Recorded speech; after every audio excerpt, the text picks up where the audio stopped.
Kapag naumpisahan, dapat tuloy-tuloy na yan nang mas marami pa ang makinabang para sa pamilya at mga kaibigan, lalo na para sa bayan. Programang nag-uudyok na ituloy ang magandang simulain. Hatid ng DZRH at Department of Social Welfare and Development ang I-push natin! I-push ang pag-unlad! I-push ang pagbabago! I-push ang magandang nasimulan! DSWD! I-push natin! I-push mo! I-push ko! I-push natin! DSWD! I-push natin!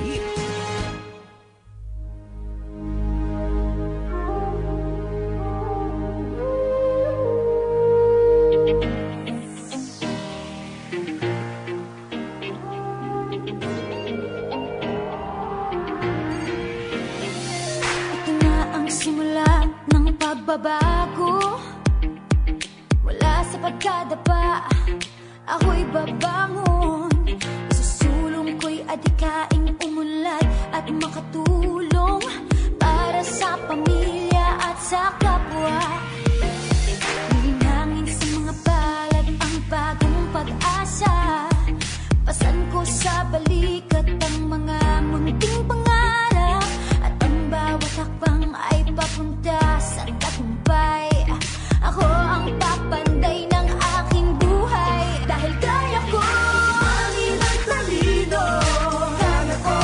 Kaya ko sa kapwa ay tumulong. Kaya ko hinikan sa paligid. Kaya ko bayan ng kabataan, tumawid sa kaunlaran.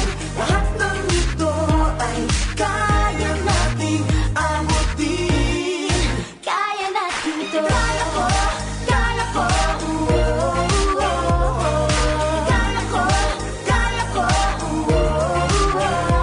Pagdating ng mga aral, pagyamanin ang talino para sa minimithing layuning masayang pamilya.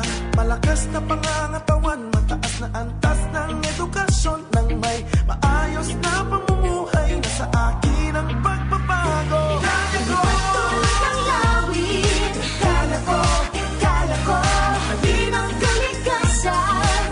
Kaya ko kita ang galing ng ating lahi. Kaya ko papayan ng kabataan, tumawid sa kaunlaran.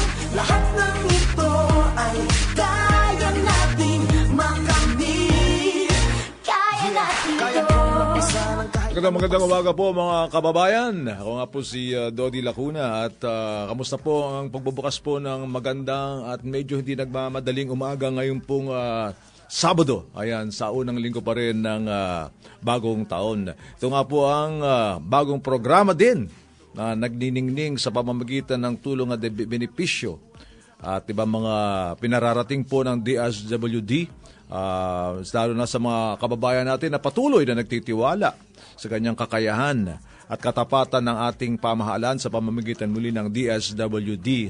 Sa araw pong ito ay ating tatalakayin ang pagbabago na naganap sa buhay ni Judeline Encomio. Ayan, isa po siya sa mga libo-libo na ba? Libo-libo ng benepisaryo. Good morning, Ms. Jana Abejero, ang ating executive producer. Libo-libo na ba naging bahagi at nakinabang dito sa proyektong ito, ang Kalahi Seeds ng DSWD. Good morning, Ms. Jana. Good morning, Sir Dodi. At magandang umaga sa lahat ng nakatutok sa I-push natin ang pagbabago naman, Sir Dodi, dahil yung mga benepisyaryo natin sa 4Ps, Pantawid Pamilyang Pilipino Program, hindi na nga lang libo-libo eh. Hindi na libo-libo? Oo, milyon-milyon na yan. Milyon-milyon? Sa dami niyan. Yes naman. Kaya naman ngayong umagang ito, isa sa mga programa ng DSWD ng 4Ps, yung tinatawag na tatawagin natin. Kalahi. Kalahi Yun, Seeds. Kapit Bisig Laban sa Kahirapan, Comprehensive and Integrated Delivery of Social Services. Ayan ang ating pag-uusapan ngayon. At syempre, Sir Dodi, meron tayong correct ka. Kalahi beneficiaryo. Seeds, no? So Yes. mga kababayan, yan nga po tatalakayin po natin. Kalahi Seeds, better known as Kalahi Seeds. Pero napakahaba kasi nung Ito nga po, kamukha po sinabi ni Jana, muli Ano nga dyan? Kapit Bisig Laban sa Kahirapan, Comprehensive and Integrated Delivery of Social Services. Ayan. So talagang tatak na tatak dyan ang dating ng social services. Sa pamamagitan po ng programang ito ay nakakaroon ng mga proyektong kapakipakinabang at mga esensyal na gawain o pangyayari nga, no? O yun nga, mga activities ng ating mga kababayan lalo sa level ng komunidad at barangay. Pag sinabi mo nga dyan na social services, ano ba dating na social services sa'yo? Siyempre, nandyan yung tungkol sa kalusugan ng mamamayan. 'Di ba? So, kailangan Tungkol din sa edukasyon. Meron ba Tungkol silang sa matatakbuhan kapag sa oras ng kagipitan? gipitan, Pangailangan tungkol sa o kaya merong kalamidad. Kalamidad. Alam mo ba, Sir Tungkol sa Dodi, paliguan. ang importante dito at Ano ang pa? mahalaga Mga basic, dito, no? na bukod sa nagkakaroon ng tulong yung ating mamamayan, sila mismo yung kasali sa pag-unlad, sa pag-angat nila Parang dahil meron silang partisipasyon. Ang dating nga ng programang ito, kapakipakinabang din lalo na para sa kapakanan at kinabukasan ng mga biktima ng kalamidad. So tumuloy na kayo from just providing social services mula sa proyekto ng mga kababayan natin sa level na sa komunidad at sa barangay ay hanggang doon sa mga pangailangan na mahigpit na mga biktima ng kalamidad. Yun nga po, no? Ito nga pong tatalakayin po natin, ito nga po may kinalaman sa Kalahi Seeds. At makakapanayan po natin mamaya po ng konti, di naman po magtatagal, palalabasin po lang namin, pamamalas lang po na sa amin sa inyo ang buhay na binago po sa pamamagitan ng programang ito ng isang beneficiary sa pamamagitan ng Judeline and Comio. Makakasama nga po natin ang National Program Manager, si Director Benilda Redaha. Pagkaraan lang po ng buhay na isinadula para mapamalas sa atin ang papaano siya dumaan sa pagsubok at paano nalampasan ng pagsubok at paano siya pinagtagumpayan ang ganyang pagsubok sa pamagitan din ng malaking tulong ng DSWD. So narito po ang buhay at kwento ni Aling Judeline and Comio.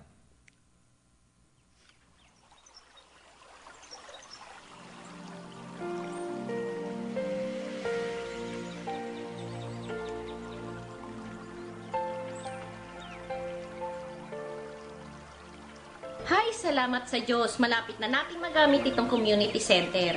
Alam mo, tama ka, Aling Judy. Hindi nga ako makapaniwala na sa loob lang ng ilang buwan maitatayo na natin itong community center natin. Isipin mo ha, lahat ng pinapaguran natin, sariling pawis natin ito. So yung mahahabang araw natin dito sa site, ito na, siya na sa harapan natin. Hay, sa wakas. Buti na lang talaga at naitayo na itong community center. Naalala ko na naman tuloy ng bagyong Glenda. Grabe talaga yung dinanas natin na yun, no? Hay nako, sinabi mo pa. Alam mo bang parang bangungot sa akin yun? Yung mga pangyayaring yun? Tama ka, tandang-tanda ko pa ang mga pangyayari.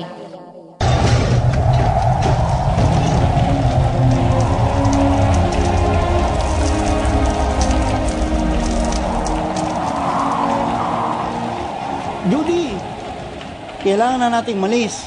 Delikado na rito at madadaganan tayo ng mga puno. Edwin, tignan mo, buong bahay ang lumulutang sa ilog. Ano ka ba naman?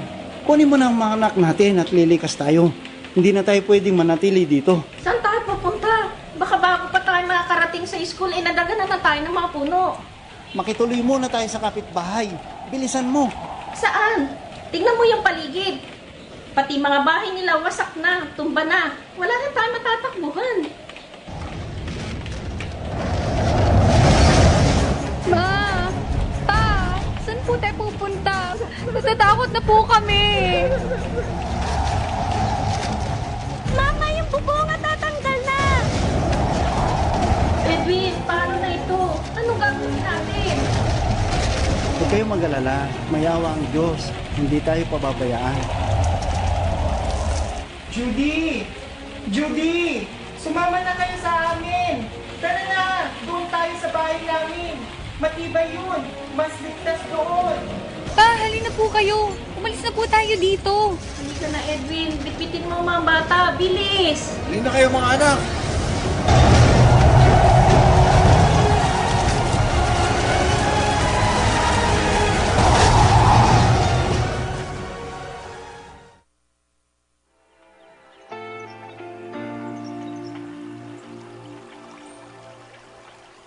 Biro mo, no? Sobra talaga karanasan na yun. Ang laking pasasalamat ko talaga. Kahit na paano, hindi kami tinangay ng bagyo. Buti na lang, walang nangyaring masama sa pamilya ko. Hindi ko alam kung anong gagawin ko kung sakaling may nangyaring masama isa man sa amin. Naalala ko pa nga yun eh. Iba yung bahay namin nabagsakan nga ng puno. Buti na lang walang nasaktan sa amin. Pasalamat na lang tayo, talagang buo pang pamilya natin ngayon. At alam mo, pasalamat din tayo na dumating ang Kalahi Seeds. Nabigyan tayo ng pagkakataong makapagtayo ng community center. May matatakbuhan na tayo sa oras ng pangangailangan at may evacuation center na tayo. O di ba? Oo nga. Sa susunod na bagyo, tas magiging panatag na tayo. Alam mo ba, sa totoo lang, nung umpisa nga ay ayoko sana sumali, kaso tayo mismo ang magpaplano, magmabudget, magtatayo ng center. Nakakapagod kaya yun, no? Wala pa naman akong alam doon. O di ba kinalaunan sumali ka rin naman? At kinaya natin. Oo nga. Sino ba namang mag-aakalang tayo mismong mga babae? Hindi lamang mga lalaki ang nakatulong sa pagtatayo nitong community center. Tama. Nakaka-proud isipin na isa ko sa mga tumulong magtayo nito. May kakwento ko yan sa mga apo ko pagdating ng araw.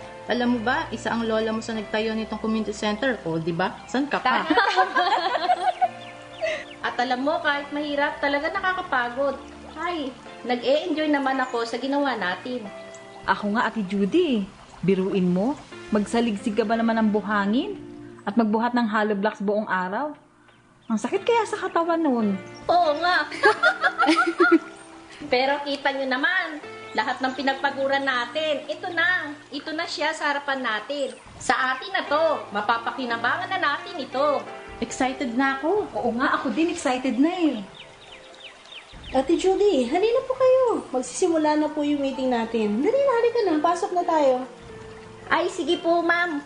Nandyan na po kami. Tandaan natin yung sasabihin nila ha. Siguro ngayon na rin nila sasabihin kung kailan mate-turn over sa barangay natin tong community center. Halika na kayo.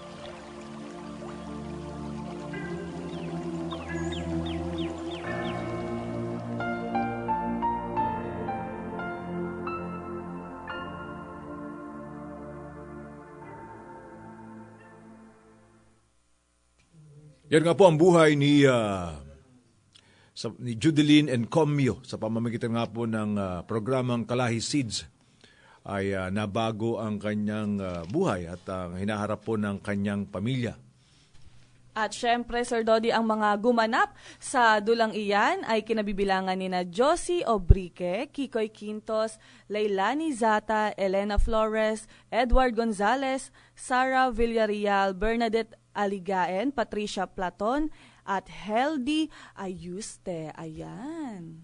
Bukod po sa kwentong drama na yan ni Aling Judeline Encomio, ilarawan niya pa ang itsura ng kanilang komunidad matapos ang pagkagupit ng bagyong Glenda.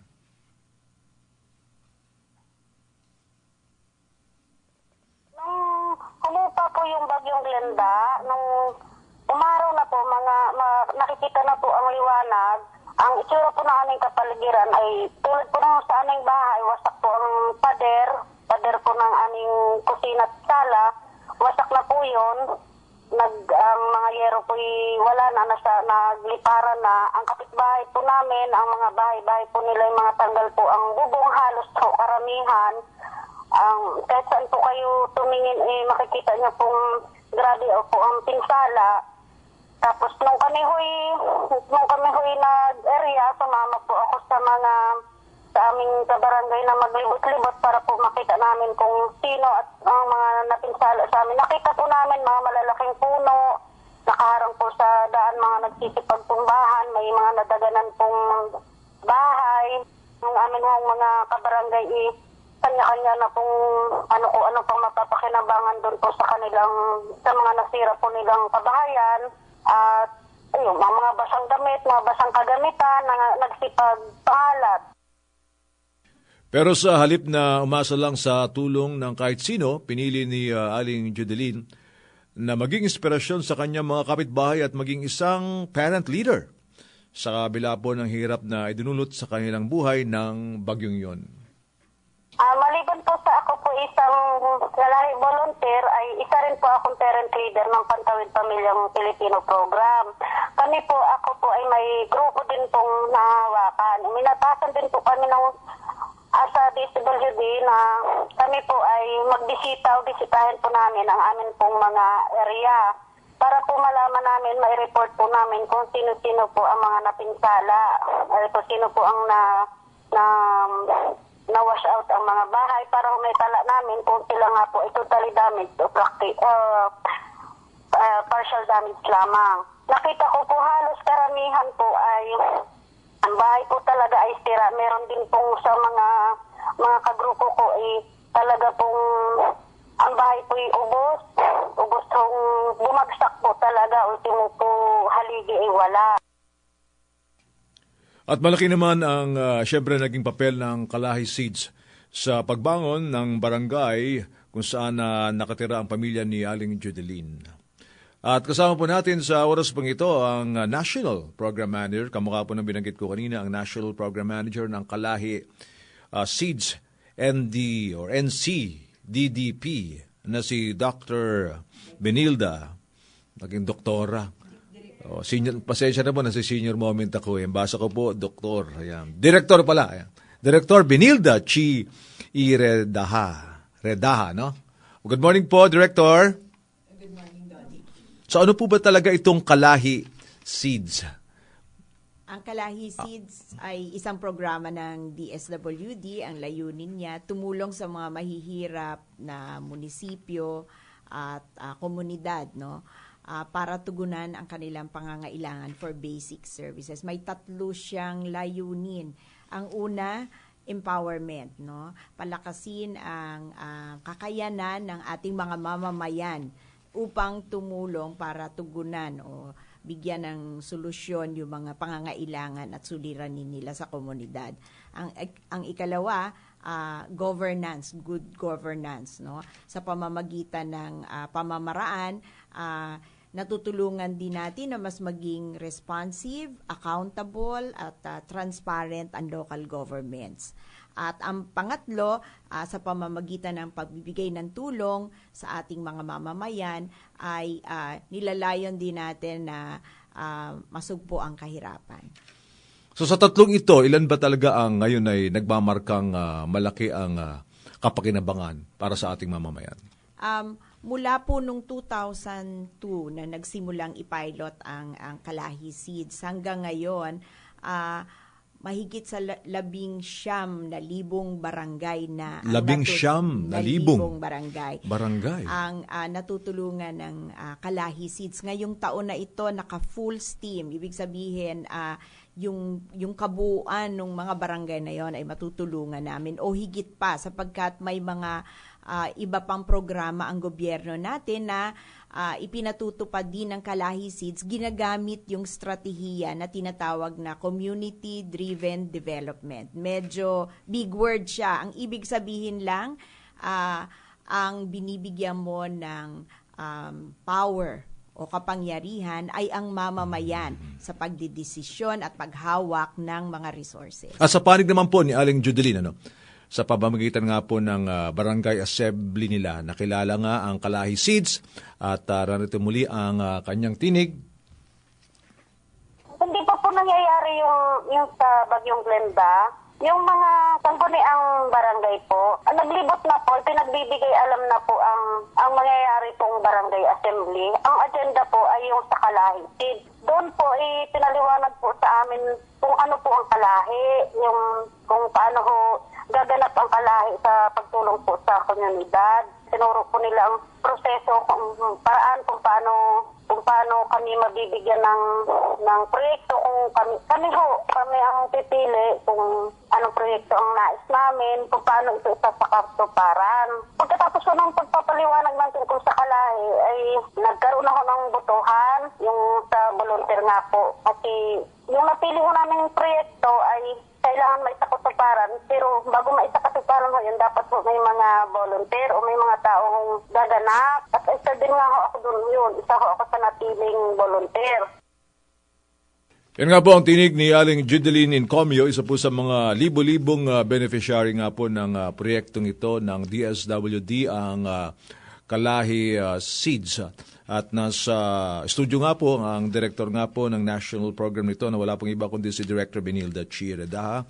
Paano po balikan po natin si Director. Paano po ito nakakatulong? Kamukha kanina, inumpisahan nyo na po sa pamagitan nga po ng tatlong pamamaraan na yan. Empowerment, improve local governance at poverty alleviation. Sige po, Director. Ang mga pamamaraan upang matulungan itong mga mahihirap na mga mamamayan at komunidad. Una, sila ay binibigyan ng pagsasanay. No? Ikalawa, mayroon tinatawag na community grants. No? Ang isang munisipyo na eligible upang mag-participate sa programa, pwede siyang magkaroon ng hanggang more or less 4 na taon o cycle. Paano nyo nako-qualify kung eligible ang pag sa siya munisipalidad? mahirap na munisipyo, may criteria siya, ginagamit yung panukatan, yung poverty incidence niya, no? At ang what you're saying is that the lower the poverty incidence, the higher the chance na magiging silang beneficiary. The higher the poverty incidence, the higher the chance na sila ay masasama. So 26.5% yan mula sa 2009 na survey ng ating gobyerno, at kung sila ay pumasok doon at what you're saying is, liwanagin, 26.5% is the poverty incidence. 26.5. Medyo nagbago, no? Dati hindi 26.5. Kasi itong programa to ay kinonceptualize siya nung panahon na 2009. So ang ginamit nung inaprubahan siya, at ang listahan na pumasok doon ay yung 2009 na poverty incident. So ngayon nagbago na yung ganyang percentage, no? Dahil gumanda naman daw ang poverty. Gumanda po ayon sa situation sa ating bayan. So nabago na yung report ng ating pamahalaan, no? So katulad ng sinabi ko, sa 4 na taon na yan, bawat taon, ang isang munisipyo ay pwedeng makatanggap mula sa 2 milyon hanggang sa 20 milyon o 20 milyon kada taon. At ito ay ginagamit at ibinibigay sa mga mamamayan, hindi po sa gobyerno, hindi sa local government. Diretso po sa mamamayan, nagkikreate sila ng tinatawag nila na community account. Kaya kailangan na may volunteers. Nadinig ninyo si Judeline kanina, sinabi niya, hindi pwedeng lumakad ang Kalahi Seeds ng walang volunteers o ordinaryong mga mamamayan. Kaya sa simula ng aming tinatag yung programa, halos mahigit na 1.5 milyon na mga volunteers na tinatawag ang nagpapatakbo ng programa. Siya ang nagmamanage, tinutulungan niya yung kanyang mga kapitbahay upang mag-analyze ng kanilang problema, pumili ng proyekto at gamitin yung pera kung anong proyekto ang gusto. So in a way, parang bahagi na sila ng pamamahala at pangangasiwa ng munisipalidad na yan, hindi ba? At dapat na sigurong palitan nila yung mga local officials na dapat sana nakakaloob ng mga basic services para sa kanila. Ngayon ay pinangasiwaan na at ginagampanan ng mga taong mas lalong nakakaramdam ng ganyang kahirapan, Director. Ang totoo naman po, napakarami naming partners ng local governments na napakahusay o humuhusay. Dahil nga hindi naman pwede na mamamayan lang. Pag hindi naman pinayagan ng kanilang local government ang mga mamamayan, halimbawa na siyang magpatakbo ng programa, mahirap din po na ipatupad. Kaya napaka-importante nung pagbabalansing gagawin na nagkakaintindihan at nagpa-partner yung dalawa, nag-uusap yung dalawa kasi may pera rin pong ibinibigay ang local government. Ang Kalahi Seeds o ang DSWD, 70% yon. 70% galing sa DSWD? DSWD. Kasama na din yung mga international donors, ano? Opo, pag sinabi ko pong 70%. 30% galing sa Liberal Party. Sa local government. Sa local government. So, sa local when you talk about, when you say local government, yung mismong budget ng local government na galing dun sa Economic Development Fund. Kasama dun yung IRA nila. Yes, that's taken from that 20% na Economic Development hindi kasama dun sa IRA. Kasi yung 20% naman po ay yung IRA nila, hindi ba? Karamihan ng mga munisipyo naman ay talagang dependent sa IRA nila. So out of the IRA nila, Doon sinasabi, sino-source out, binubuo yung Economic Development Fund. Yung economic So mas malaki nakukuha nyo bago mag-eleksyon. Hindi po, kasi wala bang kinalaman yung pagdating ng election na yan, alam natin nagagamit yung maraming bahagi ng mga pondo ng local government. Yan ang maganda sa programa kasi ilang palit na administrasyon naman. Sa awa ng Diyos, hindi naman po nangyari na ginagamit siya upang i-promote ang isa o kung sino man na partido. Pero napaka-ningning, napakaganda ng dating ng ganito para sa ating mga kababayan na nahihirapan at nagkaroon ng parang tagumpay na, hindi lang sa kanilang buhay, kundi para sa kanilang mga kapwa taga-barangay. At kung kakalat nga ito, kung dadami nga yung ganito mga barangay na magiging bahagi sa ganitong programa ng DSWD, ay talagang aangat. Aangat ang inatong kabuhayan. Ikaw ba naniniwala ka na aangat rin ang ekonomiya, Direktor? Opo. Nararamdaman naman po yan ng ating mga... Pero infrastructure, hindi aangat, hindi masyado. No? Ang Kalahi Seeds basically almost 90% ay infrastructure siya. Ibig sabihin, ilang percent? 90% school buildings, small roads, bridges, water systems, daycare centers, health centers. 90%. Yun ang kabuuan. More than 90% po na ginagawa o pinipili. Kasi ang pumipili ay mamamayan, hindi po ang gobyerno. Kasi kaya ka sabi ni medyo may konting problema sa infrastructure. Kasi nga yung sa pamamahala on a national scale as part of a national bureaucratic system, yung DPWH. Diba na hindi naman maaprubahan ng DPWH yan kung wala silang interest dyan. No? I mean, kung walang interest, kung di kasama sa programa nila, kung di kasama sa funding nila, kung di kasama sa agenda nila, so hindi magaganap yan. Pero sa local level, ay sa pamamagitan so nagiging talagang intervenor ang DSWD para maging ganap o maging patuloy, maisulong ang ganyan mga infrastructure programs sa hindi kaya ng national government. Tumutulong siya sa national at saka sa local government. Tumutulong siya sa kasi ang nag-i-implement diretso mamamayan. Kaya mas mabilis. Sa totoo po, napakabilis na nakapagbababa ng pera. Bakit? Sapagkat may sistema po siya na tinatawag na Community-Based Financial Management System.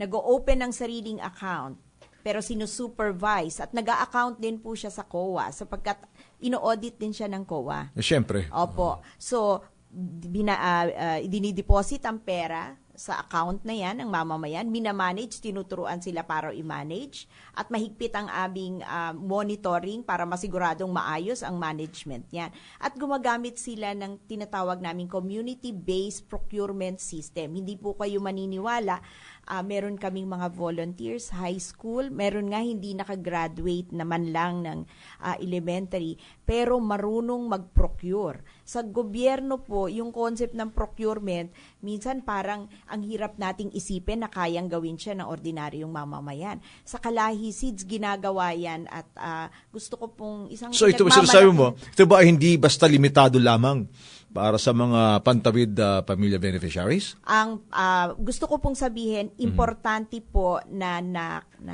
bebenepisyohan ang pantawid pamilya sapagkat sila po yung poorest. Itong programa na ito ay para talaga sa mga mahihirap. Kaya meron po kaming standards. Halimbawa, nire-require namin na dapat at least 30% nung uma-attend ng mga assemblies at nabibenepisyohan itong programa, dapat ay pantawid pamilya. Bakit? Sila po kasi yung pinakamahihirap.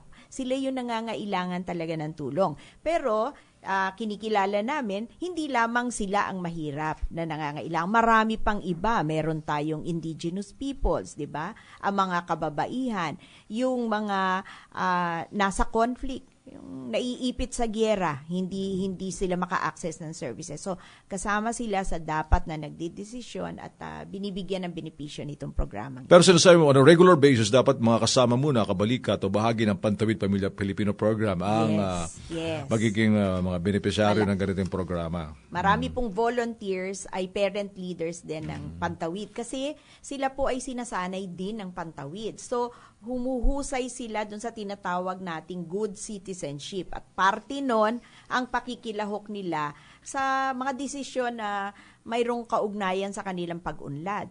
No? Kailangan nakikialam sila sa governance. Part po yan ang itinuturo sa Pantawid Pamilya at sa Kalahisin. Pero may kinalaman ba, ito ba'y tutulay doon sa concern ng ating mga kababayan na may kinalaman, for example, doon sa peace and order or security, no, sa barangay? May kinalaman ba yan na with regards to the crime situation, dapat na ma-manage din sa pamamagitan ng program niya na yung mga kabataan, yung pamilya na dati sangkot sa mga ganyan mga hindi ka kapakipakinabang na gawain o hindi ka aya-aya mga insidente ay mabago at maayos ang buhay. Ganun ba, Director? Ay opo, malaki ang kaugnayan sa peace and order kasi alam naman natin na nag-uugat ang conflict o ang kawalan ng kapayapaan kung ang mga tao ay masyadong mahirap, may injustice sa kanila.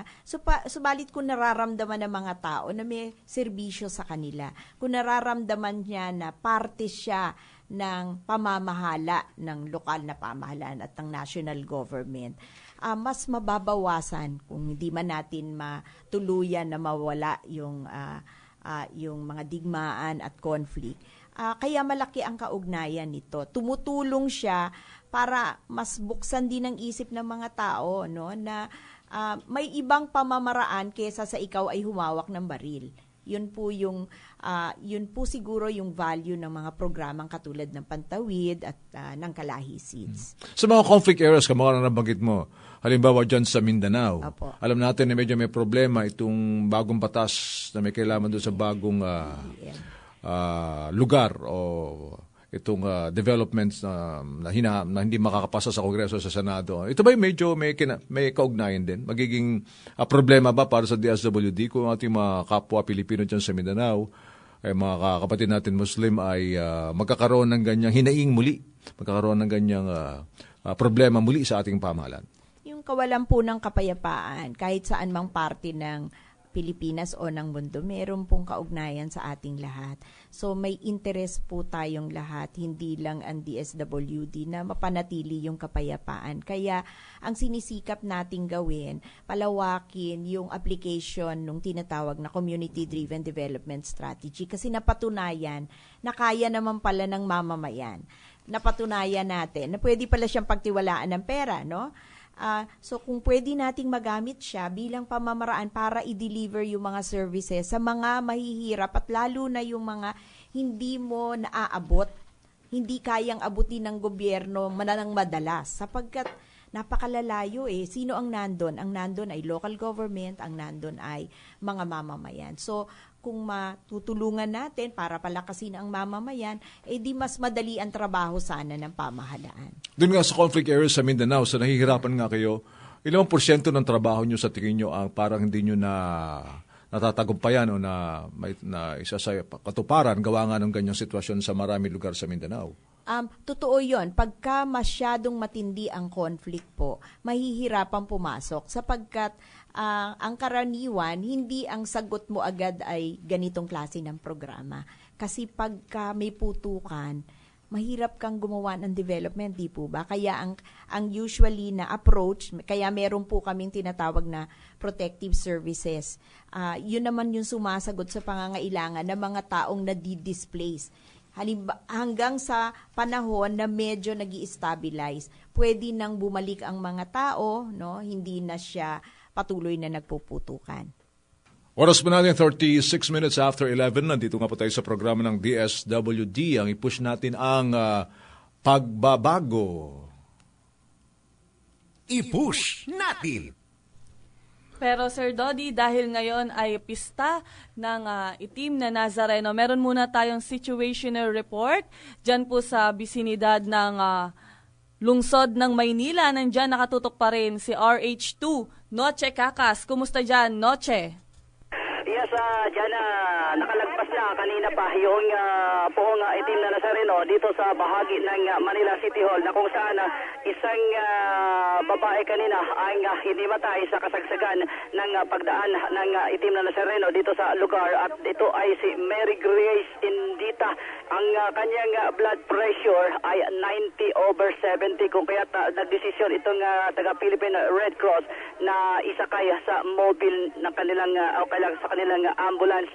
At sa mga oras na ito, Jana, ay nandito pa rin yung ilan nating mga kababayang deboto, at yung iba ay kumakain na, at yung bilang naman, Jana, at Kuya Dodi, yung bilang na mga sugatan ay umabot sa 95 patient o yung kanilang naitala dito sa National Museum, na kung saan ay nandito rin naka-standby itong Pavilla Mobile. Yung nandito, at nakaramihan na dito ay halos lahat mga nurses na naka-standby, at karamihan naman dito tumaas yung tumaas yung blood pressure, yung iba napilayan, at yung iba ay mayroong sugat sa paa, at yung iba naman ay nahilo. Kung kaya yung iba naman na dinala ngayon na dito ay umalis na, at nagkaroon na rin ng nilapatan na sila ng paunang lunas ng mga Noche. Yes, Jana. Oo, meron ka na ba nabalitaan dyan na bukod sa mga nasaktan, nasugatan, nadukutan? Sa kabutihang pala, Jana, walang ganong insidente dito sa bahagi ng Manila City Hall na kasagsagan kanina ng pagdaan ng poong itim na Nazareno. Pero yung katapos naman nitong pagdaan ng Nazaren ay nandito naman, nagkalat naman ngayon itong mga janitor fish, yung mga naglilinis, sinusundan ng linis itong bahagi na ngayon ng Manila City Hall. At yung pinakadulo ng Black Nazarene o yung prosesyon ay nandun na sa lagpas na ng Bonifacio Shrine dito sa Loton, dito sa lungsod ng Manila. Jana?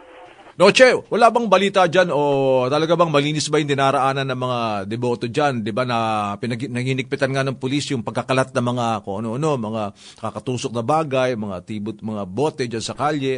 Kamusta naman yung ganyang dinaraanan?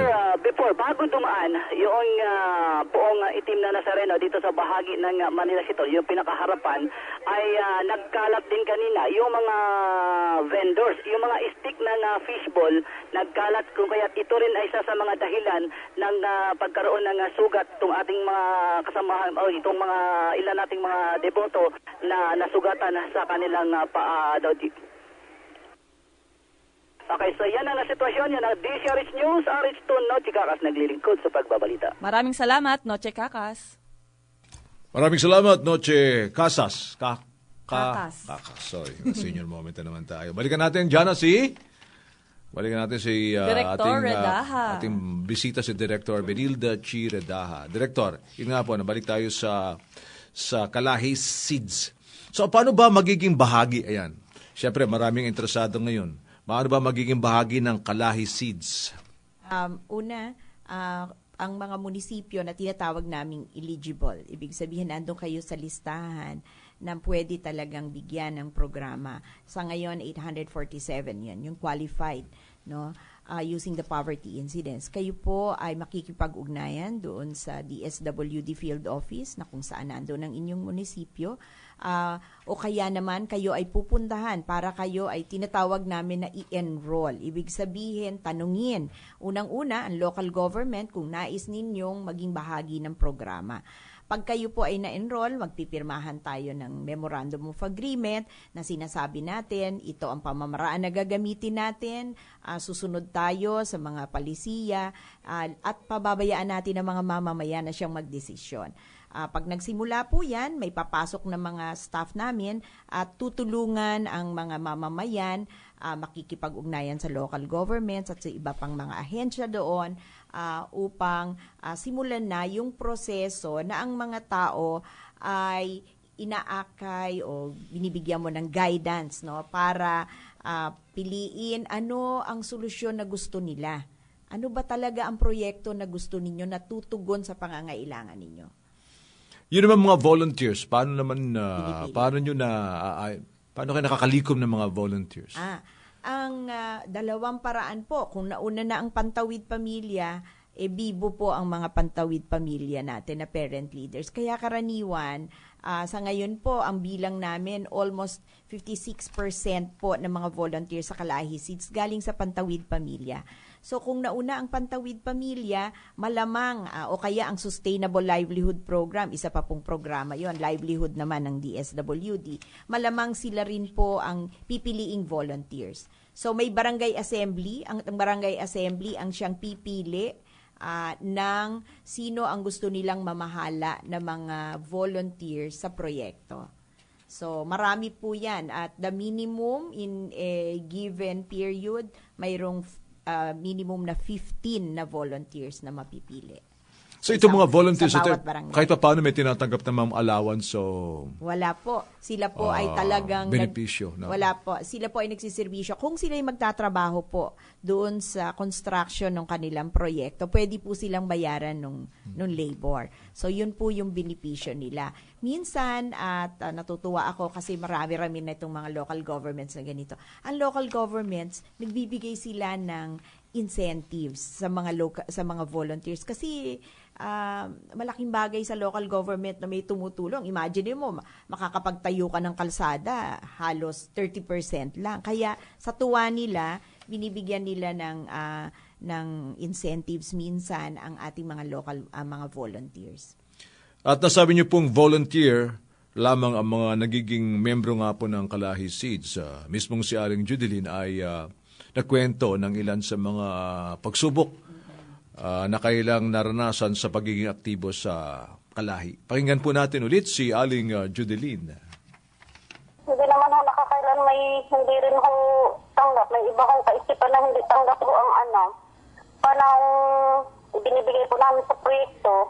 May mga naririnig pong mga salitang hindi maganda na kami ho'y inaubos na daw namin yung oras namin sa wala naman ho kaming ginagana, hindi naman ho kami binabayaran. Ngunit hindi naman po tuhad lang upang kami ho tumigil o sumuko ho. Gawa ng, alam naman ho namin na para naman po sa lahat yung aming ginagawa, kapakinabangan naman po nito para ho sa aming buong komunidad.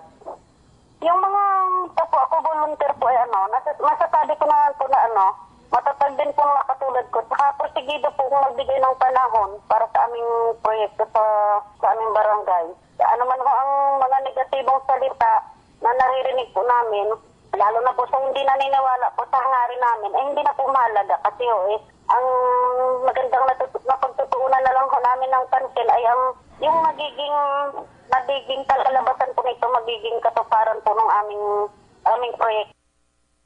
Sa karamihan po ng proyekto, kung mga po yung sinasabi ni Aling Judeline, ay nakakaranas sila ng ganyang pangungutya. Posible. Malaki ang posibilidad. Siyempre, bago yung konsepto. Lalo na sa unang taon, napakahirap sa mga volunteers namin, yung tinatawag namin na pag-breakthrough.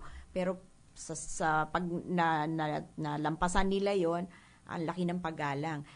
So marami bang volunteers ang maalis dahil nga dyan sa naririnig nila? At sa harap ng ganyang kasiraan. Merong na siyempre na nawawalan na ng nawawalan sila ng gana kasi yung mga kapitbahay nila minsan ayaw maniwala sa kanila, pero mas marami yung nag-i-stay at marami rin pala, gusto kong sabihin, Dodi, marami pagkatapos ng Kalahi Seeds nagiging barangay officials. Marami kaming nai-elect na barangay officials. Merong na-elect na mayor sa aking pagkakaalam din. Meron ding na-elect na ganon? Opo. Naging mayor? Kasi nakikilala ka dahil nakikita nila yung leadership mo, nakikita nila na mahusay kang humawak ng pera, hindi ka nangungurakot. 19,000 ito, 19,647 barangays. Director ang sinasabi mo. Mm-hmm. So yung tiwala ng mga tao sa kanila, ng komunidad sa kanila, nagiging daan para maging nakikita. Magkaroon sila ng political career. Yung governance nila ay makilala nila sa pamamagitan ng pagbibigay sa kanila ng ganyang pagkilala muli, respeto. Nagiging daan para una, masanay sila na mamuno. Malaking bagay yun kasi wala naman po tayong eskwelahan ngayon na pwedeng puntahan ng ating mga mamamayan para mag-aral sila, paano ba maging mahusay na leader. Pero itong programa na to, yun yung ginagawa. Tinuturuan ka paano makipag-usap, paano makipag-usap sa local government, sa mga kapwa mo mamamayan, paano mamahala ng isang proyekto. At napakalaking pagbabago ang nangyayari dun sa mga volunteers natin.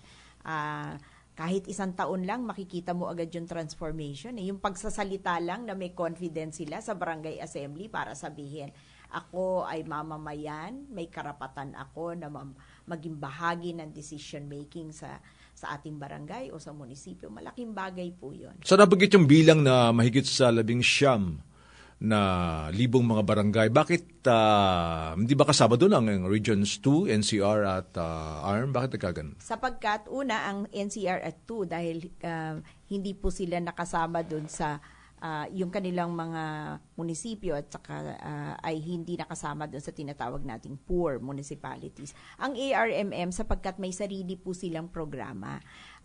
Ngayon po ang ARMM nag-i-implement po ng parang version ng Kalahi Seeds nila. Meron silang tinatawag na ARM Bridge na program na very similar. Parehong-pareho po ang features o elemento ng Kalahi Seeds. Ganon din po. Pero mas expanded yata yan, yung ganyang programa, no? Opo, yung Kalahi Seeds. Sa ilalim ng kung sakali maaprobahan na BBL, tama ba? Mula sa ARM, magiging BBL at yun magiging... po yung pangarap natin para... Pakinabangang. Para mas magkaroon pa rin sila ng pagkakataon na palawakin yung programa nila. So, kailan kaya tatagal ang programang ito, Director? Ito programa po na ito ay tinatayang matatapos sa 2019. At least yung pinaka-core, yung tinutungtungan niya, no? Yung umbrella program. Subalit, sa ngayon po, ang DSWD, katulad ng sinabi ko kanina, maraming mga programa ng gobyerno, katulad ng BUB, ng bottom-up. Kaya nga sinabi nyo kayo may timeline hanggang 2019. Ay dahil na-project nyo na lahat halos ng target barangays ay masasakop nyo na. Masasakop na ng programa ito. Ganun ba? Opo, lahat ng target barangays masasakop na namin. So wala itong kinalaman sa mga international donors o the funding ng DSWD na mahihinto o mababawasan? Ay hindi po. Guaranteed po yung funding yan hanggang 2019. Ito nga po, alam natin, ang mga proyekto dito ay may kinalaman siyempre sa social services, ano? Kamukha nun, yung sinasabi niyong mga tao, mga mamamayan ay makakapili ng kanilang mga proyekto at parang makikita yung kakulangan nga ng mga local government ang ngayon ay nabubuhay ang kailang pagpaplano din at pagganasa ng ganong pagbubuo ng mga programa sa pamamagitan ng tinatawag niyong governance, governance kapangyarihan ng ating mga kababayan na patuloy na nakikinabang dyan sa Kalahi Seeds. Kumukha nito, sa karanasan ng Kalahi Seeds ito, Direktor. Sa karanasan ng Kalahi Seeds, kadalasan ng napipili ng mga komunidad ang mga proyekto tulad ng maliliit na kalsada. Opo. Tama? Eskwelahan, daycare center, water system, ano pa ba? Ano ba yung nabanggit nyo po kanina at ano bang mga pinaplano nyo sa mga darating na panahon? Mga drainage system. Kasi karamihan ng mga proyekto, umaakyat po, Dodi, ngayon ang mga proyekto na may kinalaman sa paghahanda sa kanila sa disaster o pag-mitigate ng risk. Halimbawa, mga drainage canal, yung mga flood control structures, dumadami ngayon yan. Ang dami po namin ngayong evacuation centers. So may kinalaman dito doon sa nangyayari o naganap sa, for example, sa Northern Samar. So may mga drainage systems ba, mga bago kayong tiniyo? Opo. Sa Northern Samar o proyekto pa ng mga kababayan natin doon? Bago pa po tinamaan sila nung pinakahuling bagyo, no? Ang Kalahi Seeds nandun na sa Northern Samar. May kwento po dyan ng isang community na nagtayo ng seawall. At ang sinasabi ng mga tao, kung wala yung seawall na yon, kasi yung distance ng mga bahay mula doon sa shoreline ay napakalapit. Kung wala daw seawall, sabi nila, malamang sila inabot din ng surge. Kasi may konting surge din, umakyat din ang... So sa ilalim ng programang ito, pinangasiwaan nyo yung ganyang mga dapat nilang gawin. Opo. So far as new infrastructures are concerned. Yes. At hindi ba, siyempre may sense of immediacy yan, hindi ba? Ay, ngayon, pagka po sinabi ng community, ito talaga, ayun na, hindi kami nakikialam sa kung anong pipiliin nila. In fact, ang approval, lagi namin sinasabi, ang DSWD at ang iba pang ahensya, tinitingnan lang namin yung standards. Pero hindi kami pwedeng sabihin namin sa community, gusto ninyo ng seawall, hindi pwede, dapat school building. Hindi po pwede yon. Kung sinabi nilang seawall po yun. So sa mga calamity plagued areas sa Visayas at Mindanao at sa ating mga bayan dito sa Bicol, pati na rin sa bandang norte, meron ng ganyang maraming ginagampanan mga gawain ng ating mga kababayan. May nakakatuwa, Dodi. Paano yan? Kailangan nyo paano funding yan? Ang funding yan ay guaranteed. Pagka ikaw ay... Hindi, parang labas yan Labas yan doon sa budget ng under the Basic Services Program. Kasama po siya sa GAA under the... General Appropriations Act General of the National Budget. So covered siya ng ating GAA. Tapos may multi-year financing din siya. Kaya nagagaranti namin na taon-taon available yung pondo na yun para sa mga mamamayan. Sa kwento po ni Judeline, Director, napakinggan po natin na tulungan sila ng programa makatayo pagkatapos nga pa ng Typhoon Glenda. Sa Jaba ngayon, ang mga napag-usapan natin. Sa Jaba ngayon ang Kalahi Seeds magbigay tulong sa maraming komunidad na naapektuhan ng ganyan sakuna. Opo.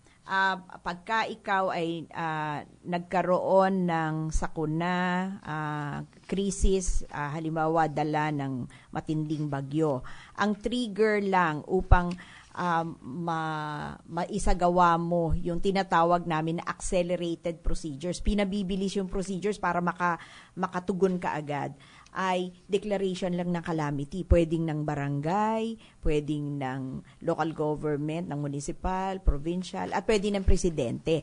At pag meron nun, agad-agad ang mga tao ay titipunin natin para tanungin, anong kailangan nyo? Kailangan ninyo i-repair ang inyong mga bahay? Pwede rin po yun.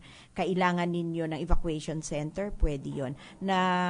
Sa mga Yolanda areas, halimbawa, dinoble namin yung amount ng grant funds. Kasi nga, ang sabi namin, 2 dagok sila. Mahirap na sila, dapat entitled sila dun sa tulong. Pagkatapos, dinalaw sila ng bagyong malaki.